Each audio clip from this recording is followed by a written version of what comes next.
Hello, we're ready for a CCO Live. We're on episode number 60. CCO Lives are so much fun because we take information that we feel is going to be pertinent to your life and career, and we have a casual conversation about it. Uh, a lot of times it's information or topics that you sent us that you wanted more information on. This time we got a request that we needed to update our education that we give for fractures. Now, for the most part, the information that we have on, say, our YouTube channel and our that might be a little bit older, that stuff's all good, but the codes have probably changed and morphed just a little bit. So I wanted to bring to your attention some specifics that you might need to know when you're doing medical coding for fractures. And we're going to base this on the ICD 10 CM code set.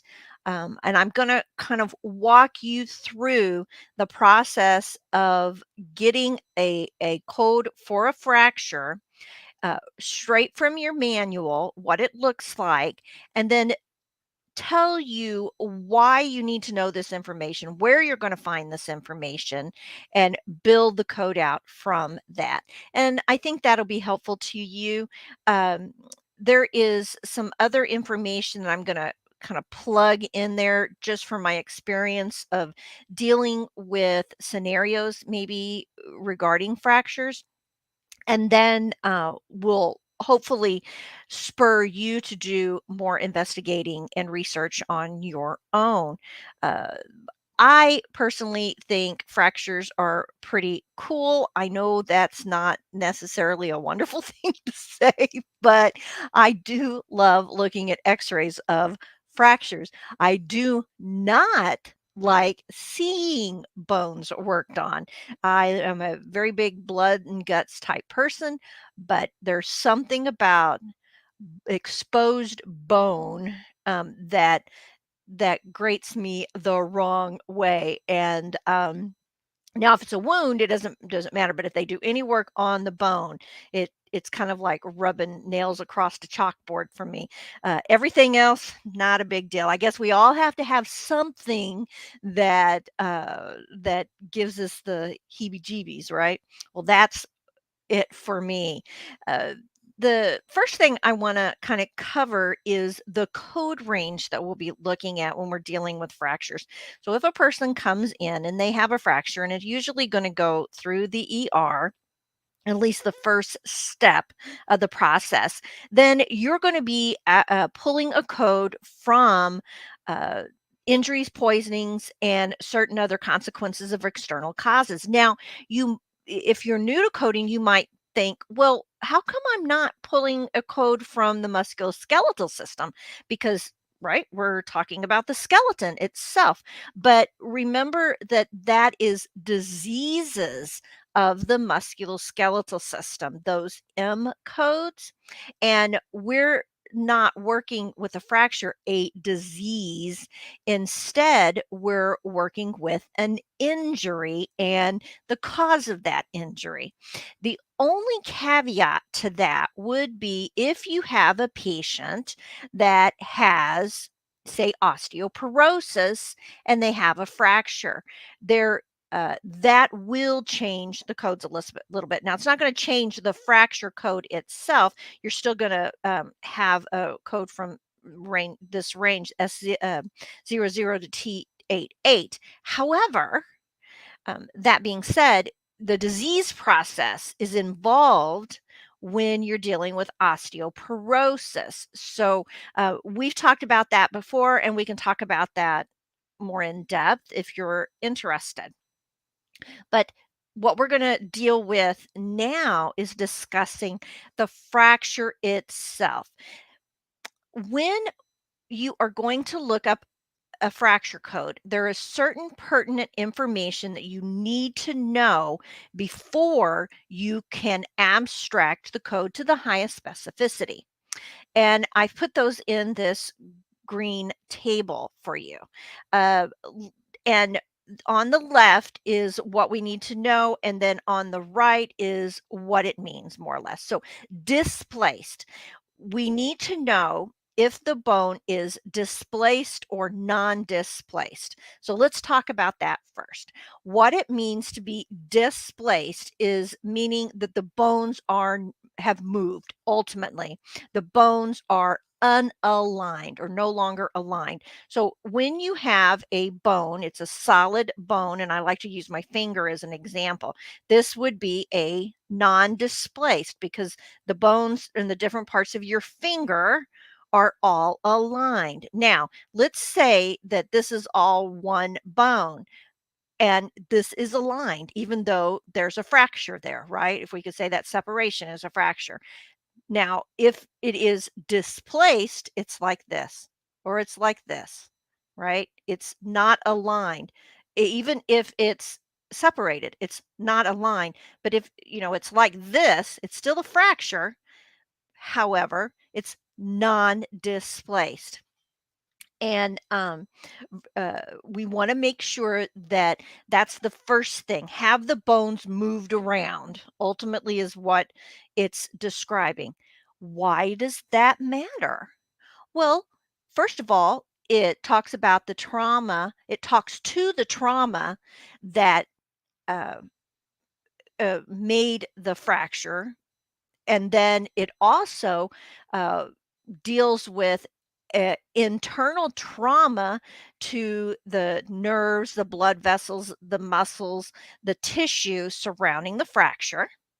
So you can imagine if it's just separated, we just have a crack there, then versus having the bones like this, that's saying that the latter has a lot more trauma to the surrounding tissues.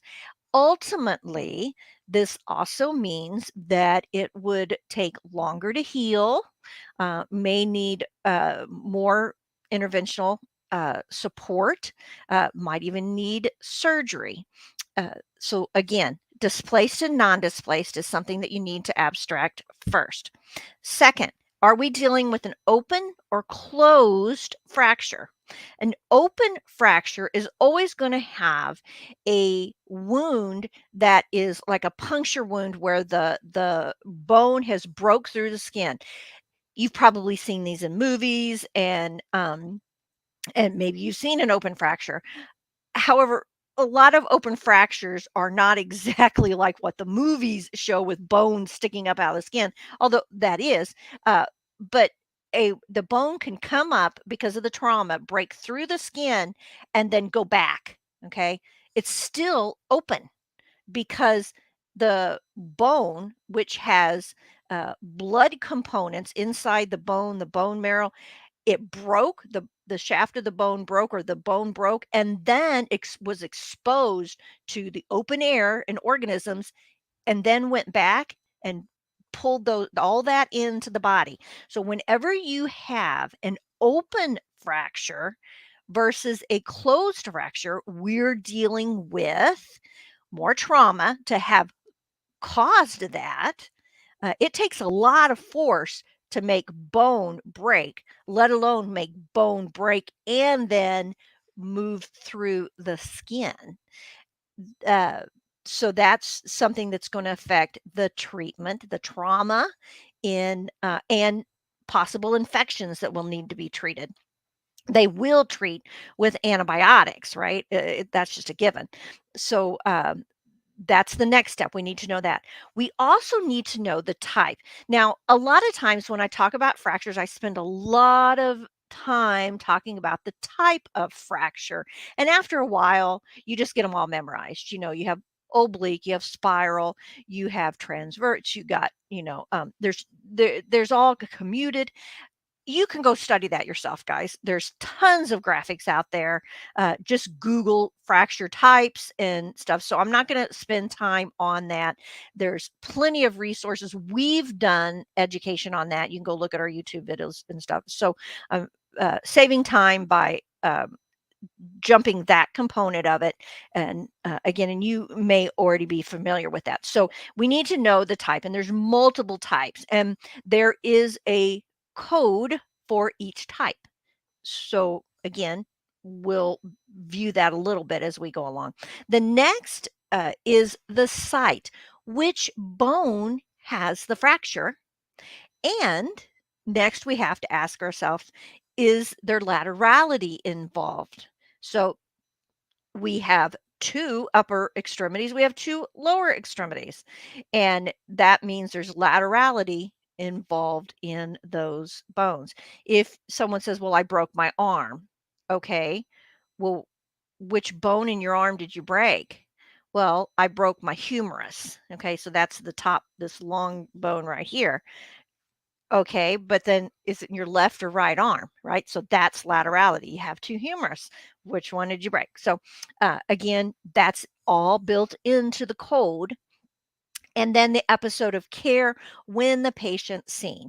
We have the seventh character, which signifies, is this an initial encounter, a subsequent encounter? Is it a sequela?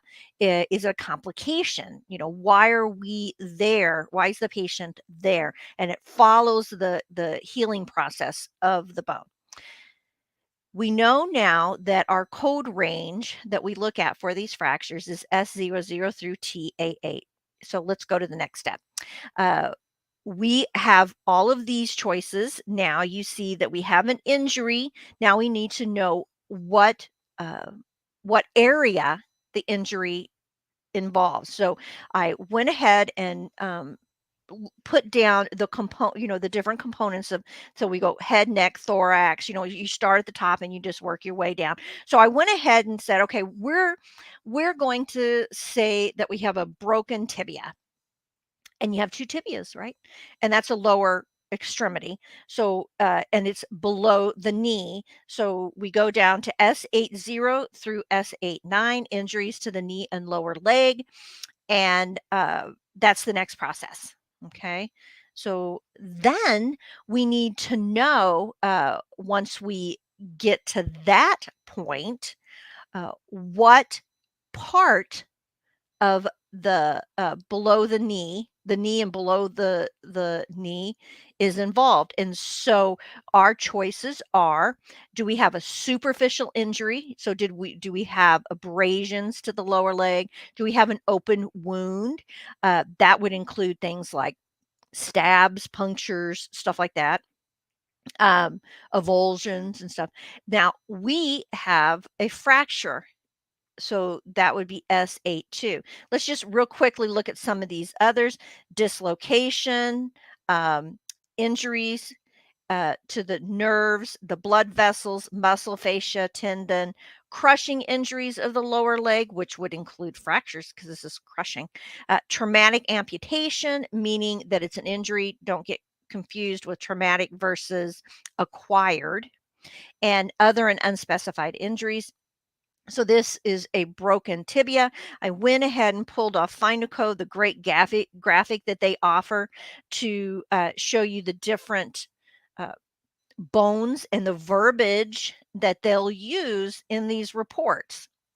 So again, the tibia is the larger lower bone of the leg, the femur being the largest. And then you have the patella, which is the kneecap, and then you have the tibia and the fibia. And the best way to remember which is the larger bone and which is the smaller bone of the lower leg is, remember if somebody tells a little white lie, remember how we used to say that? So that would be a fib, and the smaller bone is a fibula, right? Smaller bone. So the tibia is the larger bone of the lower leg. And then it is divided up. The bones, especially the long bones, are divided up into site as well. So let's then move on to, well, real quick, notice there where it says tibia, and it'll tell you that you have the condyle, the tuberosity, and then the shaft, and those are all going to be mentioned in just a moment. So now you know that's the part of the bone, the end of the bone, uh, upper and lower, that is going to house where the joint is at, and the shaft is the main part of the bone, the long part. All right, so we are going to have a fracture of the tibia of the shaft. So we're going to just say, I think I said it was a spiral fracture of the shaft of the tibia. So that's going to put us at S8 2.2. We have available in the lower leg, patella, upper end of the tibia, the shaft, which is the middle part of the tibia, the lower end of the tibia. Then it goes into the fibula, and then it goes into the malleus and other fractures and unspecified. Don't forget, other is defined by the code set as it's been identified. There's not a code for it at this point. And unspecified is we don't know. We need further testing to identify, or it wasn't documented. So now we have S8 2.2. We have fracture of the shaft of the tibia. Now I could have went in and got a bunch of graphics and put in there, and I chose not to do that on purpose because I got to thinking, this might be a really good resource for you if you need to use this part of the slide deck to make yourself a little note or something. Then you can do this, because this is you're going to be able to pull this off of any of the encoders that you might use. But if you're a student, you may not have access to an encoder at this time. And so this might help you make a little cheat sheet as you study. So we are now at the point where we need to define what type of fracture it is. Let's look at our options. We have unspecified, so we don't know because we need to have some more scans done probably. Transverse, oblique, spiral, commuted, segmental, or other. Now, that being said, this is where I told you that most people like to spend a lot of time educating on the types of fracture. And there is just so much out there on that. I would suggest that you do memorize that. I also suggest that you memorize the bones, the major bones of the body. Uh, that is a given. Everybody should just know them. It should be like your ABCs, in my opinion, because so much of um, everyday life revolves around our bones, and any injuries that we ever have and other verbiage that we use run around those bones. So it's a good idea just to learn them. But if you're in the medical field, you don't have a choice. You just need to know them. The type of fracture, there's not that many. There's like 7. So go ahead and learn them. And they're not that hard because they are what they sound like. So spiral, what is it? That's when the bone twists. It's a fracture that's made like this. There you go. There is some other information that we'll get for you off of some that we've done on YouTube. I thought that's what popped up there out of the corner of my eye, but it wasn't. Okay, so spiral fracture is just a twist.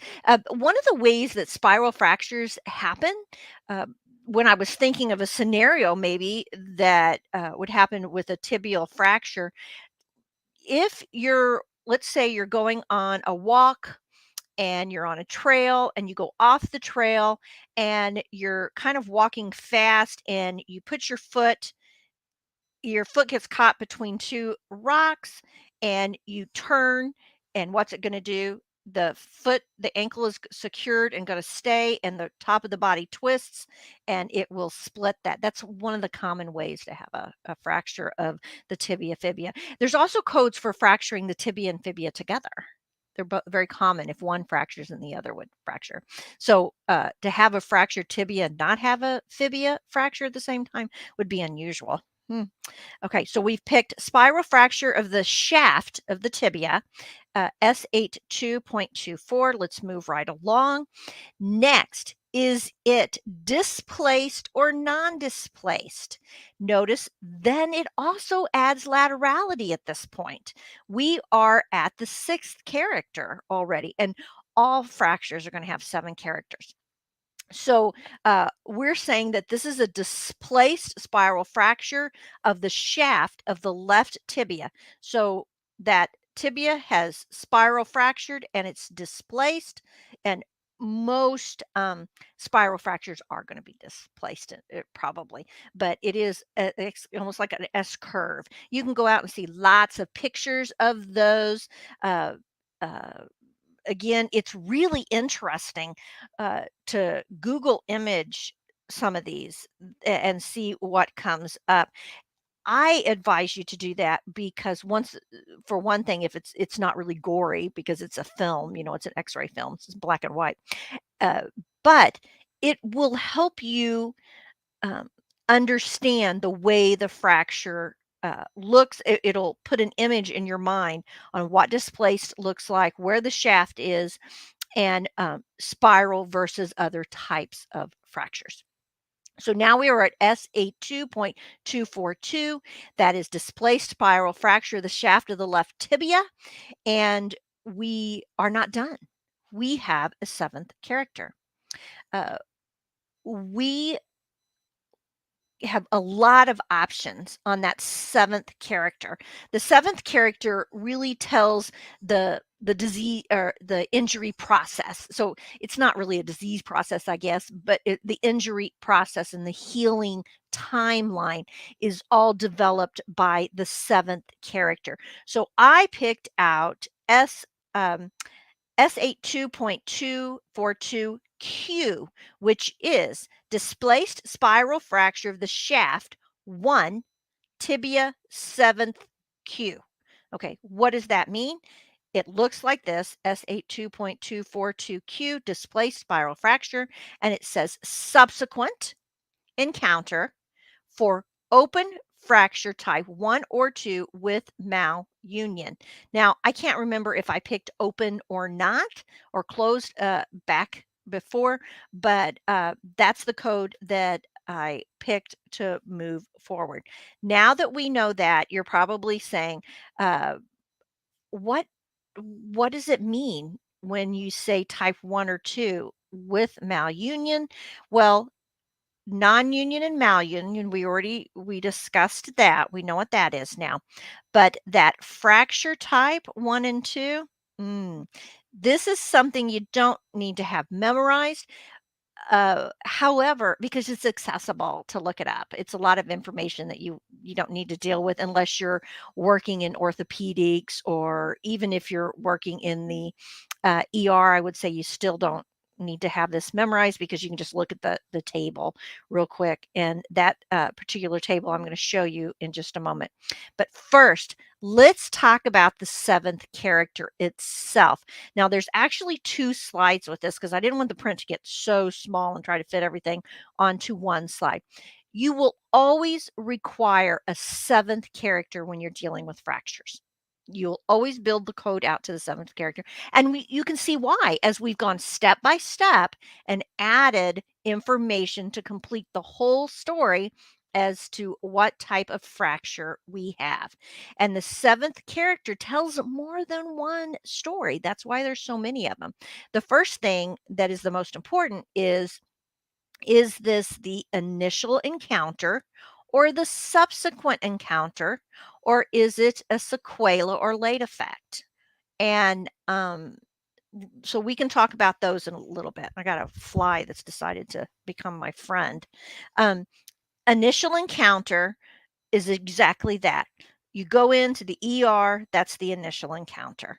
Now, you're thinking, well, um, when you go in, you have the initial encounter, and then they send you over to the orthopedist. Is that still an initial encounter? Right? Yeah, that is for the first visit. Okay.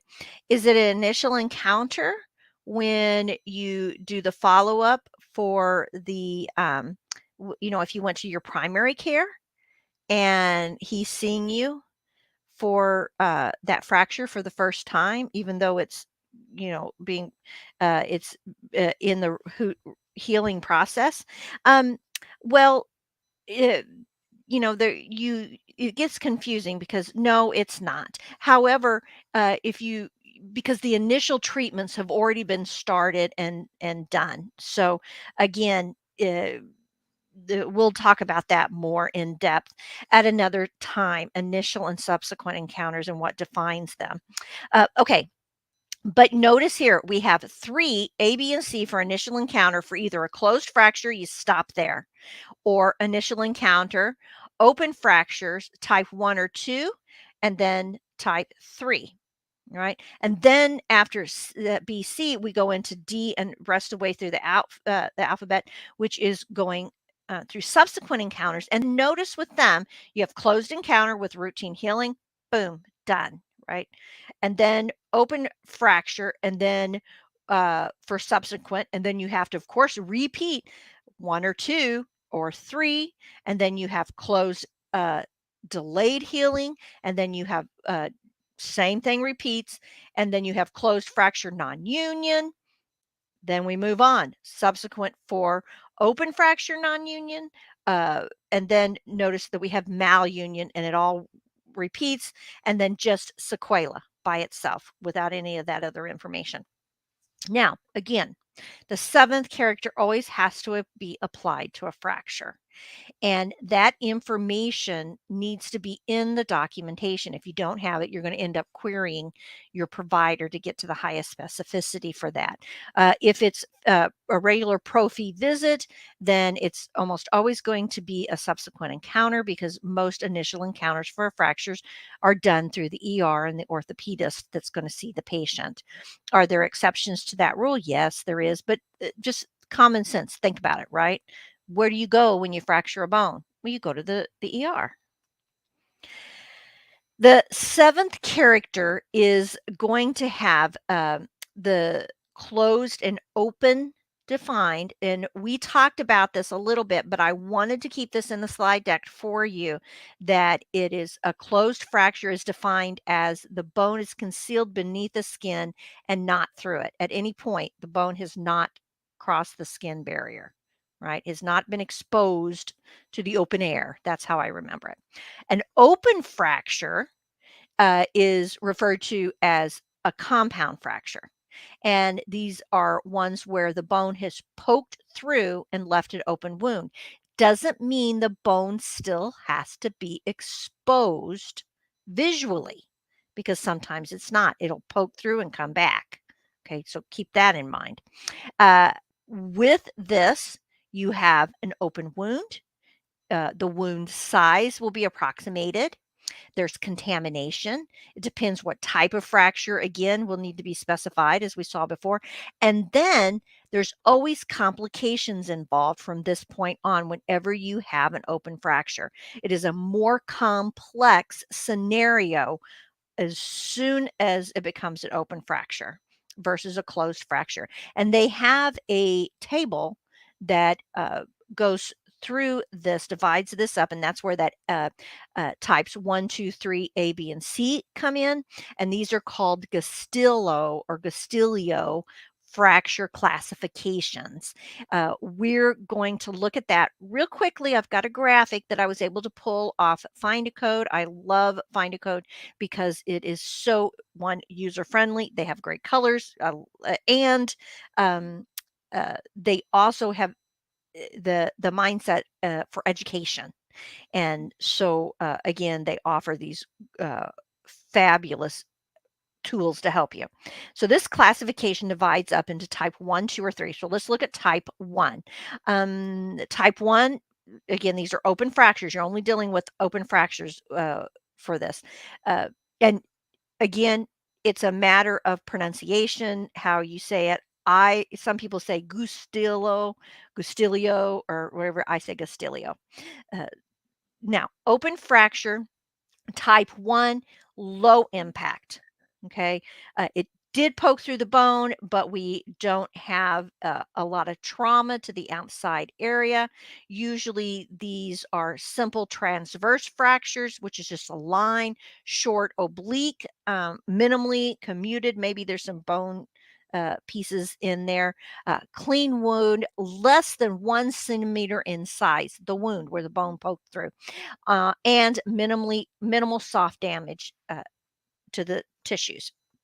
Okay, again, if you're going to have an open fracture, that's what you want, a type 1. Type 2, moderate impact. We still have, that simple transverse, short, oblique, minimal, commuted, everything's the same. You can have the soft tissue damage is maybe a little bit more, but it's greater than 1 centimeter in size and moderately contaminated. That's a given too. With contamination, that could be that there's dirt and debris around the wound.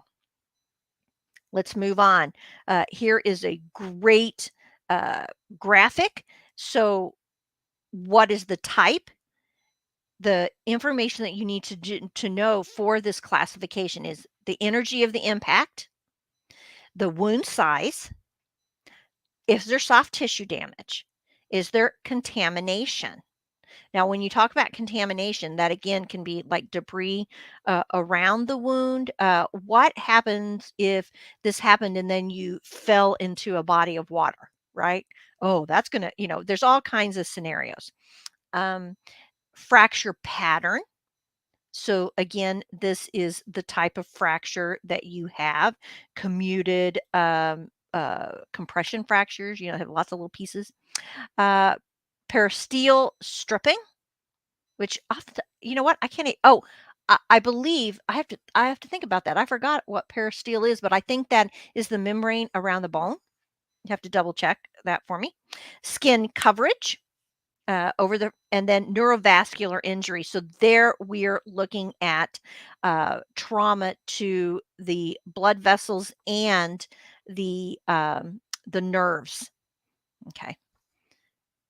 So you guys can go in and look that up. You can easily Google that and get a copy of uh, that for you. So this just, again, goes into a little more depth uh, about the description. I'm not going to read through this uh, because the graph, I think, did a great job. And if you have any questions, we can always discuss it if you want to pop into the club or you can leave a note. Now, documentation that's going to be in the um, the encounter is not usually going to use this classification on subsequent events uh, necessarily, but it will be definitely in the initial encounter because this is a protocol. This is a metric that they use. So it will be somewhere, but you may have to go back several visits to get the ultimate information, even though the code is supposed to follow the patient and only that last character is going to change. Doesn't always happen. We know this if you guys go in and do audits. So again, you need to know all of the information before you abstract to be able to abstract it to the highest specificity. Now think about this. I really like what it says in this first information about type 3. It says we could have a farm accident, victim of natural disaster, war, gunshot victim, serious car accidents.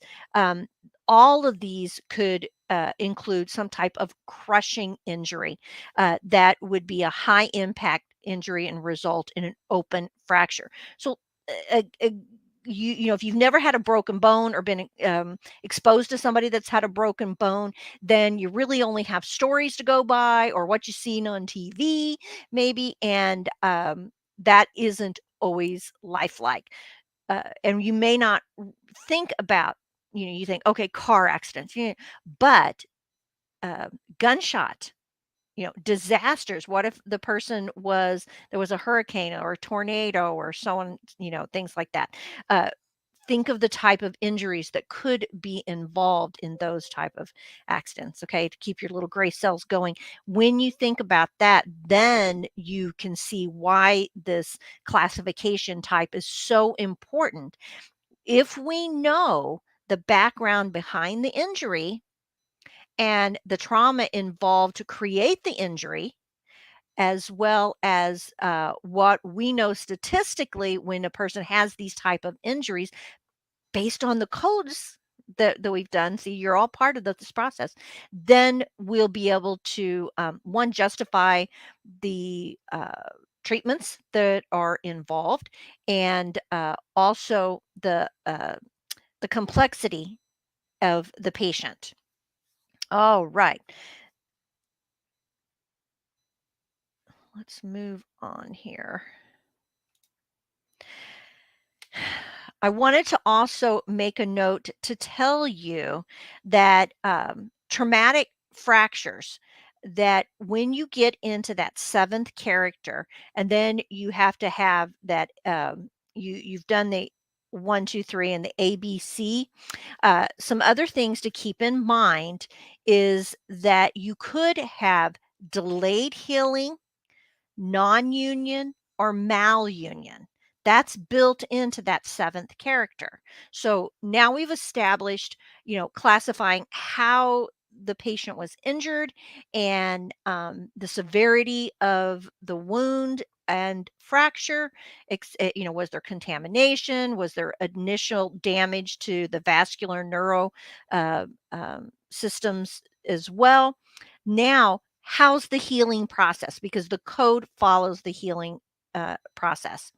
And with that, the possibilities is that we could have delayed healing, we could have non-union or malunion. So non-union is, it's just not going together. Malunion it is, but for some reason it's not lined up. We're crooked. And part of this could be because of other disease processes that are going on. It could be the treatment and care the patient got, for from the initial encounters. Not saying that it was a negative thing, just saying that maybe the treatment wasn't soon enough for the patient. They didn't go in right away, or they wherever they went didn't have the ability to do certain types of treatments to help the healing process, or the patient may not be compliant with what the doctor has said, as far as, you need to stay off your feet, as well as therapies and things that need to be done. Again, so there's all kinds of scenarios why you could have that in the documentation, and it all is explained via the seventh character. So not only do we have initial and subsequent encounter and sequela, we also have the ability to state whether it's healing properly. Now, if a patient ends up having complications, the complications aren't built into the original code. The complications would be part of like the surgical treatment, or built into appropriate complication codes. So instead of going and looking at those through T codes, you're going to go look up complication in the index and go from that point on. All right. So again, the process is, if you are following from the initial visit, and you've got what type of fracture you have, if it's, the laterality, the anatomical site, if it's open or closed, and if it's open, all the other scenarios that are involved that we've talked about. And then say we're doing the healing process, you can still have the seventh character built in on those subsequent encounters where we have, everything's routine healing, or we have other scenarios. A non-union or a malunion isn't complication. Complication is due to something else like surgical treatment. And then we have a wound that isn't healing, or we get an infection in the bone, or the pins start coming out that they placed. There's all kinds of scenarios. But the key is look up complication at that point, and you'll have the code, the S code for the fracture, and then you'll have a complication code to tell the story. I hope this has been helpful. Now, there is so many ways that we could have gone with this as far as coding. I know that some of you are thinking, "Oh, there's a lot more here that I need to know," and we're willing to break that up and kind of unpack it for you. Let us know if there's a specific area that you want us to do that. Maybe you want me to go through and review the types of fractures. I'm more than happy to do that. Or you would like to have some scenarios right? And you say, can I see some different fractures? Or what happens if we have multiple fractures, right? What do we do in those situations? Because then you could have the tibia with routine healing, but we had a fibia fracture at the same time, and it's still a malunion or whatever, or we have complications. So again, you can go to the cco.us/topic-request and let us know what would benefit you. And we'll be more than happy to create that education uh, to meet your needs. If you enjoyed this, and I know some of you are popping up there that you do, thank you guys for saying it makes us feel very good to know that we're giving you value. And if that is the case, please take a moment to like these videos that we're doing in this education with whatever platform that you're using, and feel free to share the content. We try very hard to give out as much free content as we possibly can, because we know it's not easy to understand some of these concepts. Doesn't matter where you're going and getting your education. We're hoping that you're coming to CCO because, again, we have fabulous education. But even if you have chosen to get your education someplace else, know that we're here for you to pick up any of those outlier components that you want explained. Just let us know, like sending us a topic request, or feel free to join our club. And we carry on conversations there and answer questions and have a lot of fun as well in that community. So check us out, cco.us. Share, like, subscribe, all of that cool stuff that they talk about in social media. We uh, don't advertise. It's mostly word of mouth. So again, we appreciate you letting other people know that this is CCO is a great place to help spark that little gray cell explosion of seeking knowledge, right? It's a launching point. I keep saying it's a launching point to get more information. All right, guys. Thank you for joining us, and we'll see you next time. Bye bye. Do you need more medical certification and business training? Learn more at www.cco.us.